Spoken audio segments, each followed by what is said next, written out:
नन्हे दोस्तों, आज मैं आप सभी को जो कहानी सुनाने वाला हूँ, ये बहुत साल पहले सपनापुरी राज्य के राजा बोलो रामचंद्र की एकमात्र लड़की इलावती की स्वयंवर सभा की कहानी है। वो देखो, इलावती अपनी सहेलियों के साथ राज दरबार के बगीचे में बैठकर बातें कर रही है। आज तो आपका स्वयंवर सभा बैठने वाली है राजकुमारी। सारे राजकुमार कितने दूर दूर देशों से, कितने अलग अलग राज्य से आए हैं। अभी तो आपकी शादी हो ही जाएगी और आप हमें छोड़कर चले जाएंगी अपने ससुराल, इसीलिए मन थोड़ा उदास है। हाँ, सही कहा, तुम लोगों के साथ और अच्छे से बातें नहीं हो पाएंगी, खेल भी नहीं पाऊंगी। ये सोचकर मेरा मन भी बहुत उदास है। आप ऐसा क्यों सोच रही हो? आप जब फिर यहाँ घूमने के लिए आओगी तब हम फिर से खेलेंगे, बातें करेंगे और इसके अलावा आपके साथ तो हम कभी भी मिलने आ जाएंगे, है ना? तुम लोग भी कुछ बोलो। हाँ, जरूर जरूर, आप बिल्कुल चिंता मत कीजिए। हाँ, आप बिल्कुल चिंता मत कीजिए। बेटी इला, आओ यहाँ, मैं तुम्हारे माथे पर सुगंधित तेल लगा देती हूँ। कितने दूर दूर से सारे राजकुमार आए हैं तुम्हारे स्वयंवर सभा में शादी करने के लिए। तुम्हारा रूप उन लोगों के सामने बहुत निखर के आना चाहिए। हाँ माँ, ये सब तो ठीक है, लेकिन माँ, मैं किस राजकुमार से शादी करूँगी, ये तो बताओ। सुनो मेरी पागल बेटी, तू उससे ही शादी करेगी जिसे तू पसंद करेगी।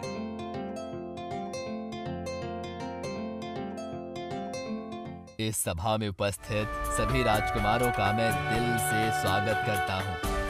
आशा करता हूँ हमारी तरफ से कुछ गलती नहीं हुई है। मेरी बेटी इलावती बस कुछ समय में ही राज्यसभा में आ रही है। राजकुमारी इलावती राज दरबार पर हाजिर हो रही हैं। आओ बेटी, अब तुम अपनी पसंद के अनुसार किसी भी राजकुमार के गले पर अपना माला पहना सकती हो। आओ।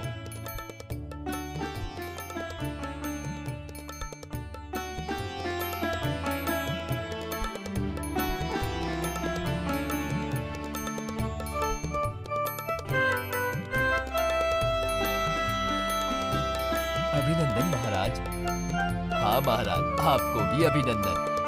आज दोपहर 2 बजे इलावती के साथ चंद्रकाना राज्य के महाराज श्री इंद्रजीत की शादी शुभ मुहूर्त में संपन्न होगी यहाँ पर।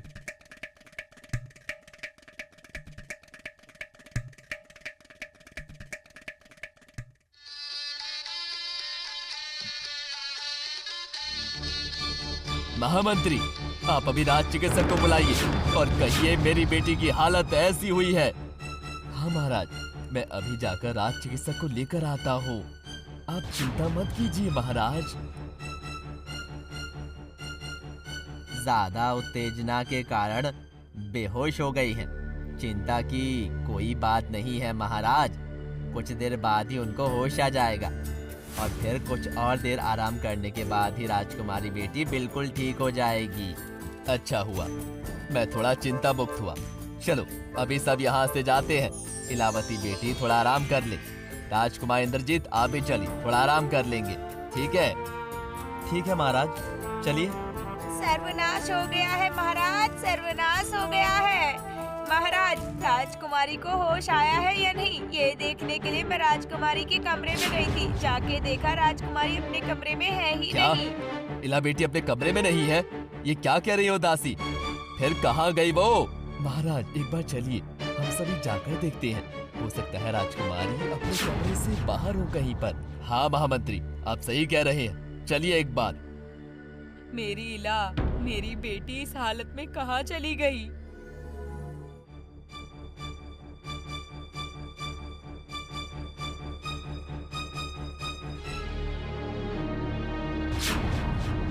मुझे पता है महाराज, इलावती कहाँ पर है। आप जानते हैं मेरी बेटी इलावती कहाँ है? मुझे बताइए। हाँ मुझे पता है, ये जो तलवार देख रहे हैं, ये बल्लभपुर राज्य के दक्षिण में जो पहाड़ है उसमें हिडिंबासुर नाम का एक राक्षस रहता है। ये तलवार उसी का है। लेकिन आप इतने निश्चित होकर कैसे कह रहे हैं कि ये उस हिडिंबासुर का ही काम है? आज से लगभग 10 साल पहले हिडिंबासुर ने मेरे पिता की एकमात्र बहन राजकुमारी प्रियदर्शिनी के शादी के समय भी मेरी बुआ को ऐसे ही अपहरण करके ले गया था और उनको बचाने के लिए मेरे पिता राजा प्रताप आदित्य ने अपने प्राण दे दिए थे। फिर मेरी बेटी का क्या होगा? कुछ चिंता मत कीजिए महाराज। राजकुमारी को उस हिडिंबासुर के चक्र से बचाने के लिए मैं खुद जाऊंगा महाराज। लेकिन इसमें अगर आपको कुछ हो जाए राजकुमार इंद्रजीत, तो फिर मैं अपने आप को कभी माफ नहीं कर पाऊंगा। नहीं नहीं नहीं नहीं, आप नहीं जाएंगे। मैं मेरी पूरी सेना के साथ उस हिडिंबासुर के ऊपर हमला करूंगा। नहीं महाराज, आप नहीं, मैं खुद जाऊंगा। अब तक हमारी शादी संपन्न नहीं हुई है, लेकिन फिर भी मैं इलावती को मेरी पत्नी मानता हूँ। आपकी बेटी होने के साथ साथ इलावती अब हमारे राज्य की रानी है और मेरी पत्नी को बचाने का कर्तव्य मेरा ही है महाराज, सिर्फ मेरा। ठीक है, आप जैसा कह रहे हैं वो ही होगा। इंद्रजीत घोड़े की पीठ पे चढ़कर अपनी पत्नी इलावती को बचाने के लिए चला।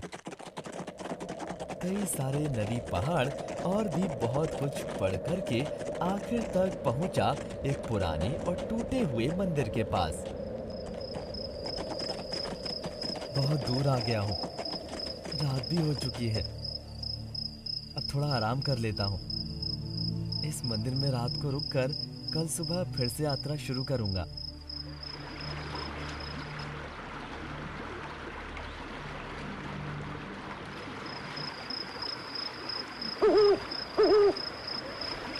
मैं तुम्हारी मदद करने के लिए आई हूँ, मुझे कृपया मत मारो। अरे ये क्या सुन रहा हूँ मैं? तुम इंसानों के जैसा बात कर सकते हो? तुम मेरी मदद करना चाहते हो एक उल्लू होकर? मैं कौन हूँ, कहाँ, क्यों जा रहा हूँ, तुम्हें पता है क्या? मैं जानती हूँ, मुझे सब पता है। आप चंद्रपुर राज्य के राजकुमार इंद्रजीत हो और हिडिंबासपुर के जंगल से आप अपनी पत्नी इलावती को छुड़ाने के लिए आए हो। हाँ, लेकिन तुम कौन हो? तुम्हें ये सब कैसे पता? बताओ मुझे, कैसे पता? मैं हूँ चंडाली, रूप सागर राज्य की राजकन्या। वो हिडिंबासपुर ने मुझे भी मेरी शादी के दिन अपहरण करके ले गया था। क्या कह रही हो तुम? तुम रूपसागर राज्य की राजकन्या चंडाली हो, लेकिन तुम्हारा ऐसा हालत हुआ कैसे? उसने जब मुझे अपहरण करके ले गया था, तब मेरे पिता मुझे बचाने के लिए गए थे और वो शैतान मेरे पिता से कहता है, हमारे राज्य में जितने युवा लड़के हैं उनमें से एक एक करके सभी को हर हफ्ते भेजना होगा। ऐसा क्यों? वो उसका देवता बकरासुर की पूजा में इन सारे युवा की बलि देगा और युवक की बलि देने से उसकी शक्ति और भी बढ़ जाएगी और इसी तरह से वो सर्वशक्ति हो जाएगा। लेकिन इस खराब प्रस्ताव को मानने से मेरे पिता ने मना कर दिया, इसीलिए उसने मेरी आंखों के सामने मेरे पिता की हत्या कर दी और मुझे उल्लू बना दिया। मैं उस शैतान हिडिंबासुर को छोड़ूंगा ही नहीं। किसी भी अस्त्र से तुम उससे कभी भी नहीं जीत पाओगे। किसी भी अस्त्र के प्रहार से इसकी मृत्यु नहीं होगी। फिर तुम्हें कुछ बता दो, मैं कैसे हरा पाऊंगा उसे? कैसे मेरी पत्नी को वापस ले पाऊंगा मैं उससे? ये तो मुझे भी नहीं पता और इसके बारे में कुछ बता भी नहीं पाऊंगी। इसके बारे में सिर्फ पता है मिताली गौर राज्य की मधुसूदन कमर के घर की काली गाय। कहाँ है ये मिताली गौर राज्य? यहाँ से पूर्व दिशा की ओर जाने पर एक पर्वत मिलेगा, उसके ठीक पीछे ही है मिताली गौर राज्य। बहुत धन्यवाद आपका राजकुमारी। और भी सुनो, मेरी जैसी और भी 24 राजकुमारी को उस हिडिंबासपुर ने उल्लू, हिरण, लोमड़ी से सब बना दिया है। अगर तुम उसे हत्या कर पाओगे तो ही हम सब हमारे रूप में पहले जैसे वापस आ पाएंगे।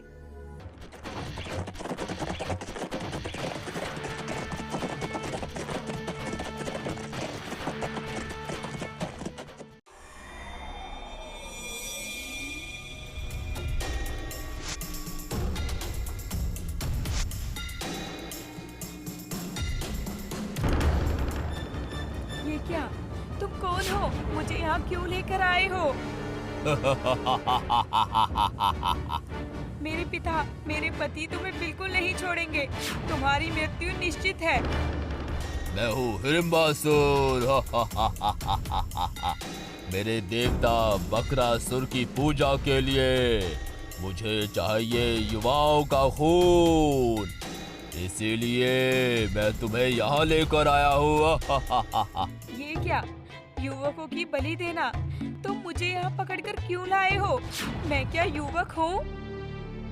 जब तुम्हें बचाने के लिए तुम्हारा पिता और तुम्हारा पति आएंगे, तब मैं उन्हें शर्त दूंगा कि उनके राज्य के सारे युवकों को मेरे पास हर हफ्ते एक एक करके भेजना होगा। वो लोग तुम्हारी इस खराब शर्त को कभी भी नहीं मानेंगे। तुम मुझे अपहरण करके खुद की ही मृत्यु को खुद आमंत्रण दे रहे हो। अरे पागल लड़की, वो लोग मेरा कुछ भी बिगाड़ नहीं पाएंगे, कुछ भी नहीं। मैं अमर हूँ।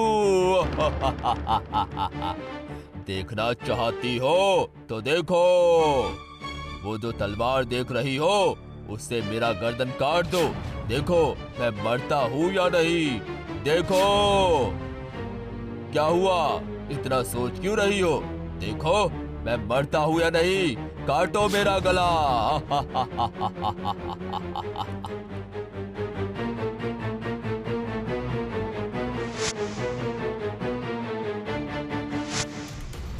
ये क्या, तुम्हारे सीने की वो आँख बंद क्यों नहीं हुई? मेरा वो आँख कभी भी बंद नहीं होगा। तुम तलवार चलाओ। इतना क्यों बात कर रही हो? जितना कहा उतना करो। चलाओ तलवार।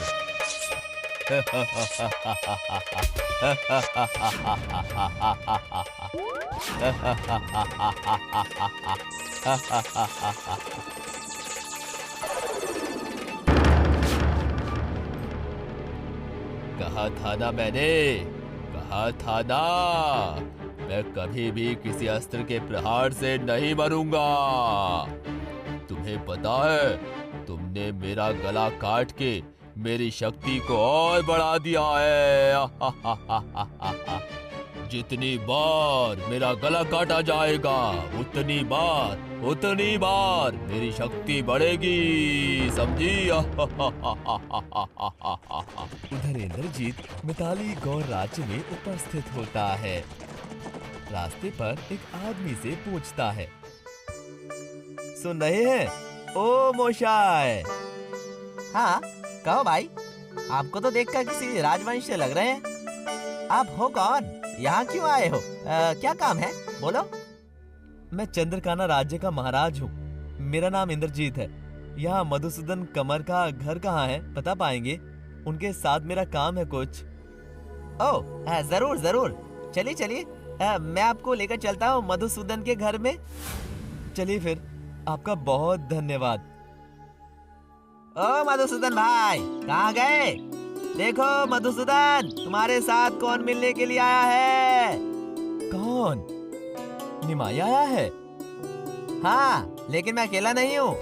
नमस्ते, मेरा नाम इंद्रजीत है।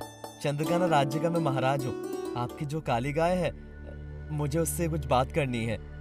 मुझे उसका मदद चाहिए। मुझे आप उसके पास थोड़ा ले चलिए ना, प्लीज। हाँ, क्या कह रहे हैं महाराज? मेरा गाय आपका क्या और कैसे मदद कर पाएगा? सुनिए फिर, तुम मेरी मदद करना चाहते हो एक उल्लू होकर। मैं कौन हूँ, कहाँ जा रहा हूँ, तुम्हें पता है इस बारे में कुछ? आप चंद्रपुर राज्य के राजकुमार इंद्रजीत हो और हिडिंबासपुर के चंगुल से आप अपनी पत्नी इलावती को छुड़ाने के लिए आए हो। फिर तुम्हें कुछ कह दो, मैं कैसे उसे हरा पाऊंगा? कैसे मेरी पत्नी को मैं वापस ले पाऊंगा उससे? ये तो मुझे नहीं पता। इसके बारे में सिर्फ पता है मिताली गौर राज्य की मधुसूदन कमर के घर की काली गाय। हे भगवान, ये सब आप क्या कह रहे हैं? मुझे तो कुछ भी समझ ही नहीं आ रहा है। फिर तो वो राक्षस हमारा भी नुकसान कर सकता है। ठीक है महाराज, ठीक है। आप आइए, मेरे साथ आइए। ये रहा महाराज मेरा काला गाय। ये है मेरी काली गाय।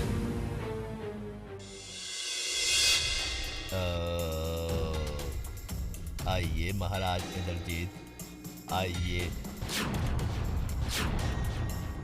मैं जानता हूँ आप क्यों मेरे पास आए हैं, मुझे पता है। तुम्हें जब सब पता ही है, फिर बता ही दो कैसे मैं उस हिडिंबासुर का विनाश कर सकता हूँ। मेरे हाथ में समय बिल्कुल नहीं है, कह दो मुझे। देश के उत्तर पर्वत की तरफ सबसे ऊंचा जो श्रृंखला है, वहां पर एक मुनि है। उस मुनि के देहोरक्षी को अगर आप हत्या कर पाएंगे, तभी आपको हिडिंबासुर का प्राण शक्ति मिलेगा, समझे? तुम्हें बहुत बहुत शुक्रिया, मैं अभी चलता हूँ। हम्बा हम्बा।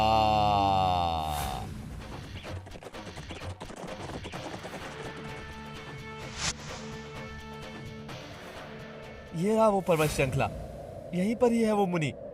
क्या कहा था उस मधुसूदन के काली गाय ने? हाँ, सबसे ऊंचा श्रृंखला, सबसे ऊंचे श्रृंखला में ही है वो मुनि। वो रहा, वो ही श्रृंखला सबसे ज्यादा ऊंचा है। मुझे वहीं जाना है, जाता हूँ फिर मैं वहां। इंद्रजीत मुनि के पास पहुंच गया। ध्यानमग्न मुनि धीरे धीरे अपना आँख खोलते हैं। आइए आइए महाराज इंद्रजीत, आपको लेकर पूरे 101 महाराज अभी तक आ चुके हैं, जो हिडिंबासुर का प्राण शक्ति लेने के लिए आए हैं। आप मुझे कृपा करके बताइए, कैसे मैं उस हिडिंबासुर की प्राण शक्ति ले पाऊंगा? आपको मेरी देहोरक्षी को हत्या करना होगा, तभी आपको उसका प्राण शक्ति मिलेगा। आपका देहोरक्षी? हाँ, वो देख रहे हैं, बहुत विषधर काल सर्प, यही है मेरा देहोरक्षी। और ये बहुत ज्यादा शक्तिशाली है। इसके एक काटने पर ही इंसान मर जाता है। बहुत ही ध्यान से और बुद्धि के साथ इसके साथ लड़ना होगा, समझे? मैं अपना सर्व शक्ति के साथ आपके देहोरक्षी के विरुद्ध लड़ने के लिए तैयार हूँ।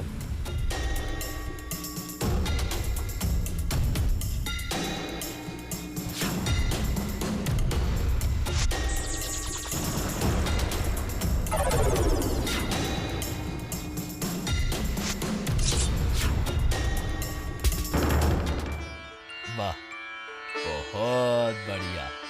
आप सच में ही बहुत शक्तिशाली पुरुष हैं।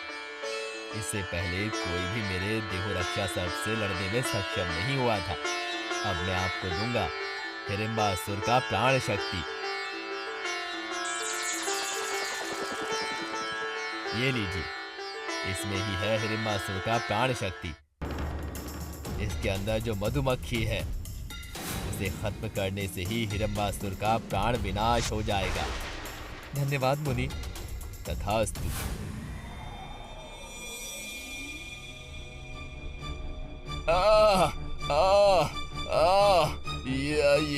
ये क्या हो रहा है मुझे?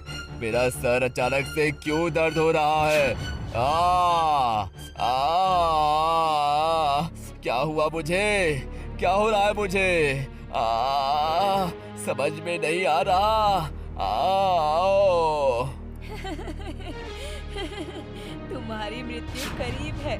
मृत्यु करीब आने पर ही ये सब होता है। ये उसी के ही लक्षण हैं। चुप कर, चुप हो जा। मैं हिडिंबासुर हूँ, मैं अमर हूँ, अमर हिडिंबासुर हूँ मैं। मेरा मृत्यु कभी भी नहीं होगा, समझी? तुम अमर हो ये किसने कहा? तुम्हारी अस्त्र के प्रहार से ही मृत्यु नहीं होगी, लेकिन किसी और तरीके से तो हो सकती है। चुप कर इलावती, चुप कर।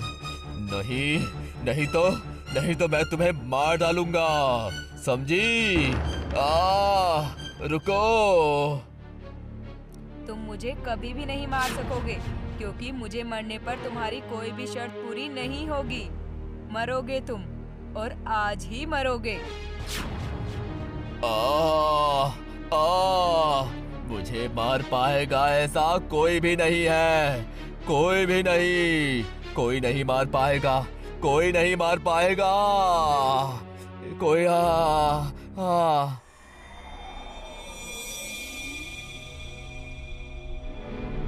इलावती को मेरे पास से छुड़ाने आए हो तुम। खुद के मृत्यु को खुद ही बुला के लाया है तू। मेरे हाथों से आज तेरा मृत्यु होगा, समझे? आज तेरा मृत्यु होगा मेरे हाथों से, मेरे हाथों से होगा। बेकार में बात ना करके अगर आओ तो तब देखता हूँ कि किसके हाथों से किसका मृत्यु होगा। नहीं नहीं नहीं, तू आज यहाँ से कभी भी इलावती को नहीं ले जा पाएगा, कभी भी नहीं जा पाएगा।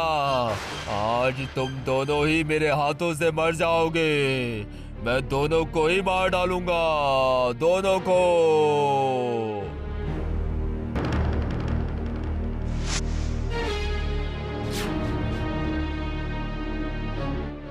उसका सर मत तोड़ो।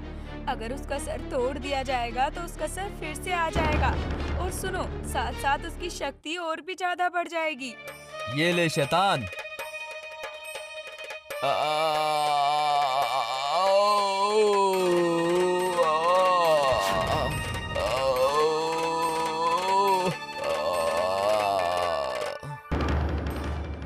सपनापुरी राज्य में वापस आने के बाद इंद्रजीत और इलावती का शादी फिर से हो जाता है। पूरे राज्य में खुशी का लहर बह जाता है।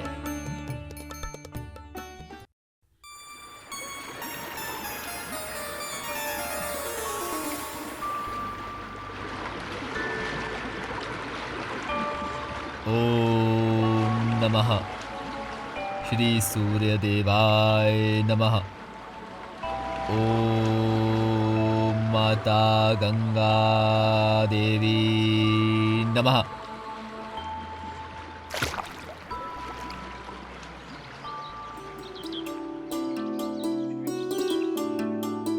अरे बिशु भाई, तुम कैसे हो फिर? सब अच्छा है ना? जी पुजारी जी, चल रहा है ऐसे तैसे। तो आपकी जो लड़की है अन्नपूर्णा, उसका क्या हाल है? शादी पक्की हुई क्या? नहीं, कहाँ कुछ हुआ।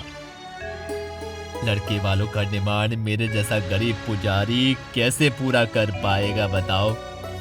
हाँ, फिर भी प्रयास तो करना ही पड़ेगा ना। उतनी अच्छी सुंदर सुशील लड़की की शादी नहीं होगी, ये तो नहीं हो सकता ना। हाँ हाँ, प्रयास तो करे जा रहा हूँ मैं विशु। फिर देखते हैं, भगवान का जो मन हो। हर तरफ कितने लड़कियों का शादी मैंने करा था, और अपनी लड़की के समय मुझे इतना परेशानी उठाना पड़ रहा है। सभी नसीब का खेल है, समझे विशु?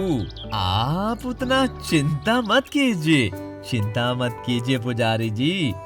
मेरे पास एक अच्छा संबंध है, बहुत अच्छा संबंध। ओह अच्छा, ठीक है ठीक है ठीक है। कह रहे हो तो जरूर सुनूंगा मैं, लेकिन मुझे अभी जाना होगा भाई। बहुत दूर का रास्ता है, नहीं तो जाने में बहुत देर हो जाएगी। तुम कल मेरे घर पर आके बताना। आज मैं चलता हूँ। ठीक है पुजारी जी।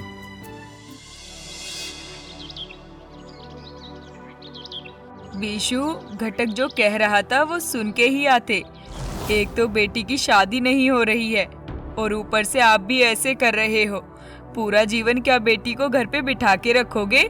ऐसा मत कहो सुरुला, ऐसा मत कहो। मेरी बेटी के शादी का संबंध अपने आप घर पर आएगा। हाँ, तुम देखना, उसकी जैसी गुणवान लड़की के लिए भगवान ने जरूर जरूर कोई अच्छा लड़का सोच के रखा है। मैं कह रहा हूँ। छतरी साथ ले जाइए पिताजी, बाहर बहुत धूप है। मेरी प्यारी बेटी, अच्छे से रहना बेटी, चलता हूँ। ध्यान से जाना पिताजी। दुग्गा दुग्गा।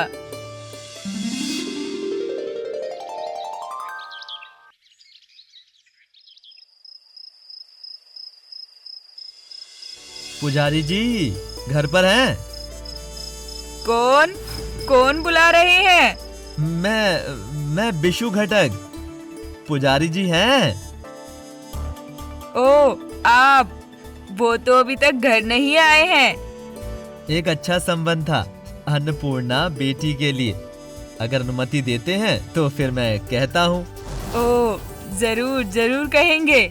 आइए आइए, अंदर आइए। हमारे पास के गांव के जमींदार चक्रवर्ती जी का लड़का कलकत्ता से पढ़ाई करके आया है।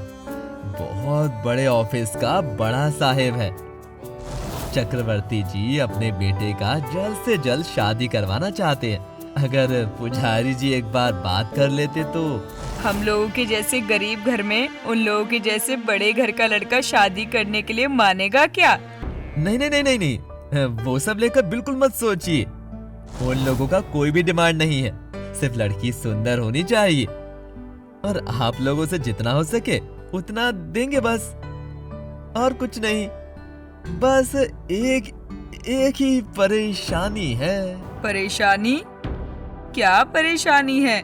नहीं नहीं, असल में बड़े घर का लड़का है ना, उसका बड़े बड़े आदमियों के साथ उठना बैठना है। इसीलिए कभी कभी अपने शौक से वो खा लेता है बस, और कुछ नहीं। समझ ही सकती हैं। ज्यादा नहीं ना? मतलब समझ ही सकते होंगे। हमारा बस एक ही बेटी है। अरे नहीं नहीं, कभी कभी बस दोस्तों के साथ मिलकर वो थोड़ा ही बस, उसे लेकर बिल्कुल चिंता मत करिए आप, बिल्कुल भी। पता नहीं क्या सच में अन्नपूर्णा के नसीब में इतना अच्छा लड़का लिखा हुआ है क्या? ठीक है, वो आते ही मैं उनको बताती हूँ, देखती हूँ वो क्या कहते हैं। ठीक है ठीक है ठीक है ठीक है ठीक। मैं फिर अभी चलता हूँ। पुजारी जी को मेरा प्रणाम कहिएगा।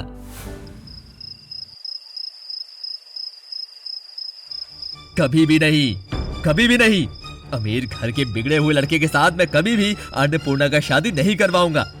इससे अगर उसकी पूरी जीवन शादी नहीं होती है तो मत होने दो।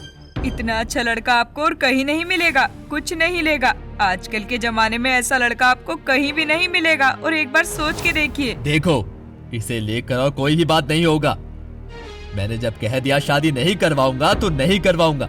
माता भवात रानी की कृपा से अन्नपूर्णा बेटी के लिए मुझे अच्छा लड़का जरूर मिलेगा।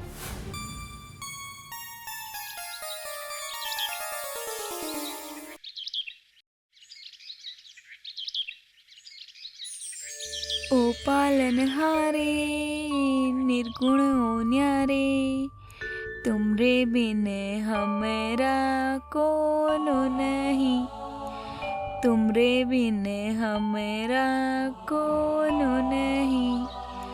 हमरी उलझन सुलझाओ भगवन, तुमरे बिन हमरा कोनो नहीं। वाह वाह, कितना सुरीला आवाज है। विमल, मैं अभी मंदिर में जाना चाहता हूँ। जी हाँ हुजूर, बहुत ही सुरीली आवाज है। चलिए चलिए हुजूर, जाके देखते हैं कौन गाना गा रही है।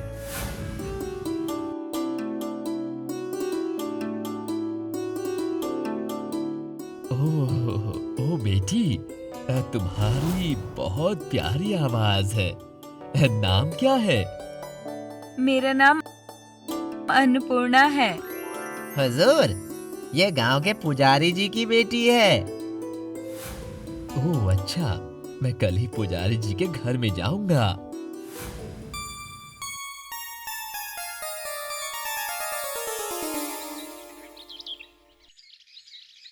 घर पर हो? कौन कौन? अरे कितने अच्छे भाग्य है मेरे, ये तो स्वयं भगवान आए हैं मेरे घर पर। आइए आइए आइए जमींदार बाबू, आइए। आपकी बेटी को कल देखा मंदिर में, कितनी खूबसूरत है, उतनी ही गुणवान भी। मेरे एकमात्र बेटे के लिए मैं उसे अपने घर की बहू बनाकर ले जाना चाहता हूँ। अगर आप अनुमति देते हैं तो माता भवतारिणी ने कृपा किया है।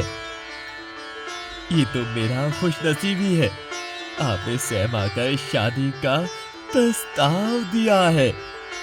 सुन रहे हो? इधर आओ, आओ इधर आओ। मैंने कहा था ना, माता जरूर कुछ ना कुछ करेंगी हमारी बेटी के लिए, जरूर करेंगी हमारी बेटी के लिए कुछ।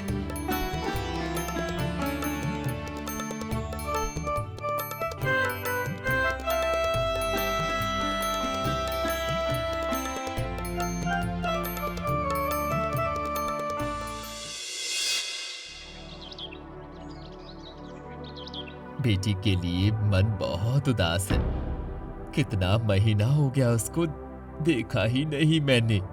हाँ सच में, जब घर में थी तब शादी के लिए हम परेशान हो चुके थे, और अब इतने अच्छे घर पे जाके शादी होने के बाद भी हमारा मन उदास है। सोच रहा हूँ इस साल दुर्गा पूजा के वक्त बेटी को लेकर आऊं। हाँ वैसा ही करना। वो लोग बहुत अमीर है पता है, लेकिन हम भी तो माँ बाप हैं। बेटी के लिए बहुत मन उदास है। सोच रहा हूँ इस साल मैं ही घर में दुर्गा पूजा करूँगा। अरे ये तो बहुत अच्छी बात है। घूम घूम के दूसरों के घर पूजा करने से खुद के घर पर ही पूजा करना अच्छा रहेगा। लेकिन उतना सारा खर्चा इंतजाम हम कर पाएंगे क्या? माता भवतारिणी जब एक बार मन में आ चुकी है तब सारा इंतजाम वही कर देंगी, देखना। कुछ चिंता मत करो, मैं कल ही जाकर अन्नपूर्णा बेटी को घर पर लेकर आऊंगा।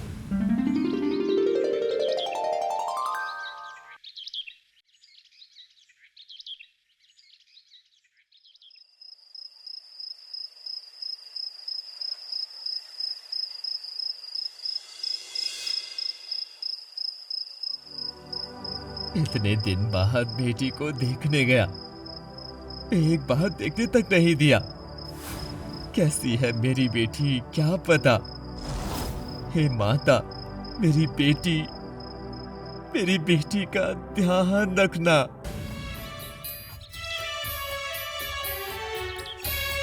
आज पूजा के समय हर कोई आनंद कर रहा है, सिवाय मेरी बेटी ही नहीं आई मेरे पास।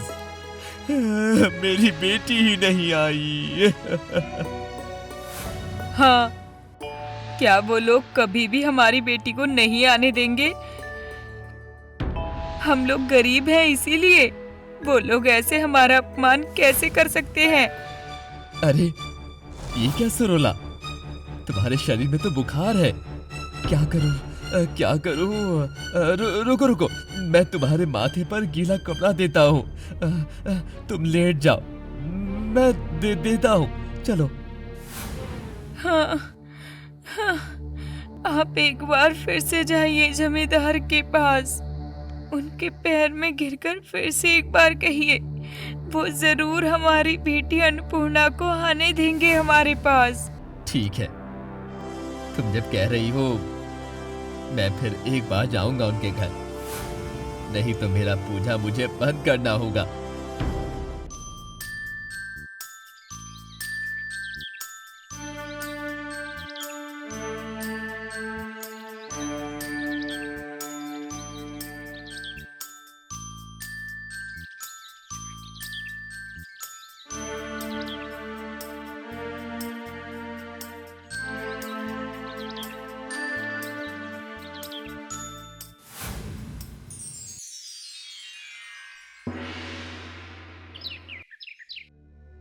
थोड़ा समझने की कोशिश कीजिए जमींदार जी, नहीं तो मेरा पूजा बंद हो जाएगा।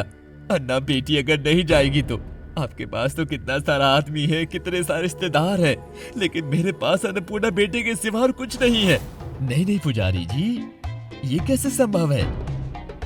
उसके पूजा का काम देखकर ही तो मैंने उसे पसंद करके घर में लेकर आया था। अभी मेरे घर का पूजा छोड़कर वो और कहीं नहीं जा पाएगी। मुझे आप माफ कीजिएगा। हे भगवान, फिर क्या मेरा पूजा नहीं होगा?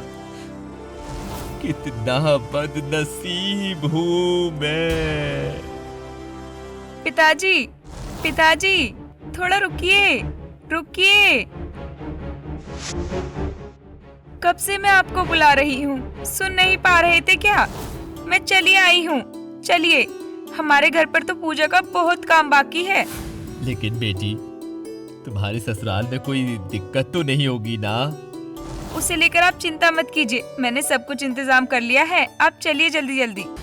ये देखो सुरुला, देखो देखो कौन आई है मेरे साथ। देखो, अब मुझे कोई चिंता नहीं है, कोई भी चिंता नहीं। देखो देखो। माँ, कैसी हो आप? माँ, कैसी हो? तुम आई हो बेटी, तुम आई हो। आओ, मेरे पास आओ बेटी। कितने दिन हो गए हैं तुझे ना देखे हुए। आओ, आओ।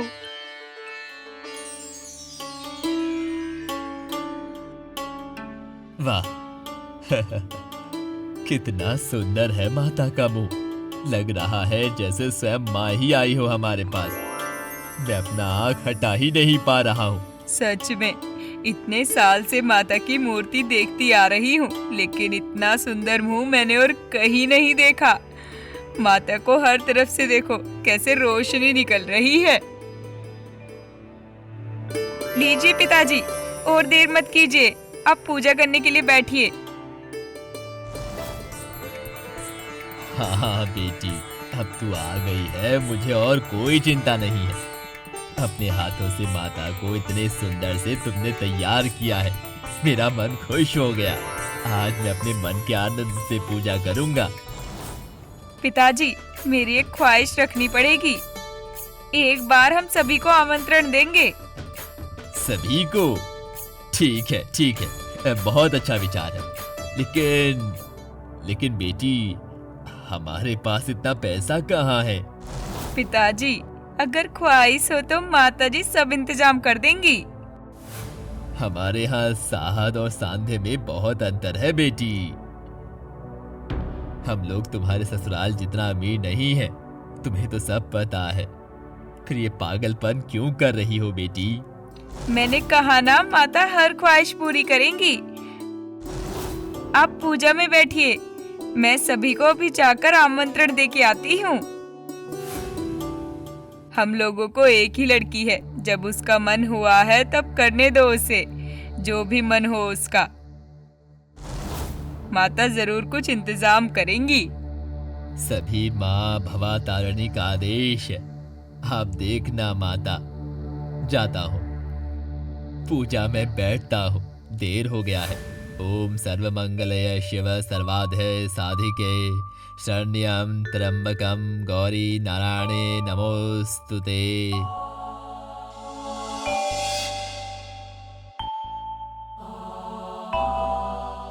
आइए आइए आप लोग, कितना अच्छा भाग्य है मेरा। आइए आइए आइए। बेटी अन्नपूर्णा ने जाके कहा कि आप पूजा कर रहे हैं और हम लोगों को प्रसाद खाने के लिए बुलाया है, इसीलिए ना नहीं कह पाया। एक ईमानदार ब्राह्मण के आमंत्रण करने पर नहीं आकर क्या रहा जा सकता है? कहिए। अन्नपूर्णा बेटी के जैसी बेटी पाने के लिए बहुत तपस्या करना पड़ता है पुजारी जी, एकदम माँ दुर्गा के जैसी। हाँ, सभी माता का कृपा है। आप सब आइए, बैठिए। क्या होगा अब? शायद आज मेरा मान और सम्मान नहीं रहेगा। अन्ना बेटी कुछ खाना बना रही है, वो जरूर कुछ न कुछ कर लेगी। आप ज्यादा चिंता मत कीजिए। वाह वाह वाह, ऐसा प्रसाद पूरे जीवन में मैंने नहीं खाया है। कितना स्वादिष्ट था, बहुत बढ़िया। ठीक कहा है भाई, ये महाभोज से भी बढ़िया था। वाह वाह वाह वाह वाह वाह वाह वाह वाह वाह वाह वाह वाह वाह वाह वाह वाह वाह।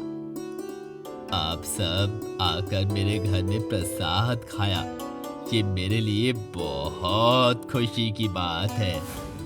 मेरी अन्ना बेटी ने जब सारी जिम्मेदारी से सब कुछ संभाल लिया तो और कोई चिंता की बात नहीं है। देखो ना, सब कुछ कैसे संभाल लिया।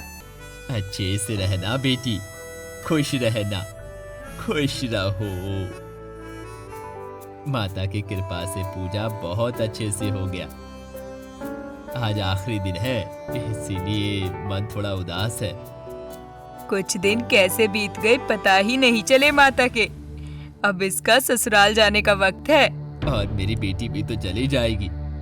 ये सोचकर ही मुझे बहुत दुख हो रहा है, लेकिन उसको रोकूं तो कैसे रोक कर रखूं? अरे अन्नपूर्णा, क्या कर रही है? माता के लिए जो प्रसाद मैंने बनाया था वो क्यों खा रही है? ये पागल हो गई है। तुम फिर से सब कुछ इंतजाम करो। अरे सोरुला, अन्ना बेटी को कब से देख नहीं पा रहा हूँ। क्या वो मुझसे गुस्सा है? नहीं नहीं, वो तो ससुराल जाने के लिए बैठी हुई है, आपके लिए ही इंतजार कर रही है। मेरी बेटी आज ही चली जाएगी। कहाँ पर है मेरी अन्ना? कहाँ है बेटी? देख नहीं पा रहा हूँ। कहाँ हो बेटी? आओ, इधर आओ। ओ सुरुला, मुझे अच्छा नहीं लग रहा है। मैं आता हूँ, अभी आता हूँ।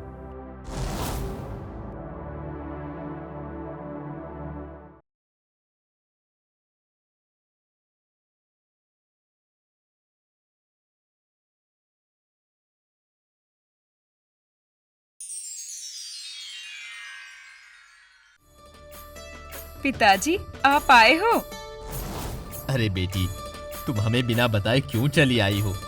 क्या हमें चिंता नहीं होता? अरे ये आप क्या कह रहे हैं? अन्नपूर्णा तो पूरे पूजा में इसी घर में थी। अगर वो नहीं रहती तो पता नहीं होता क्या? हाँ पिताजी, मैं तो यही थी। फिर वो कौन थी? समझा समझा समझा समझा समझा। माता आप आई थी, माँ आप आई थी, लेकिन ये आपका अधम संतान ये समझ ही नहीं पाया कि आप आई थी। माँ, माँ, भवतारिणी माँ, माँ।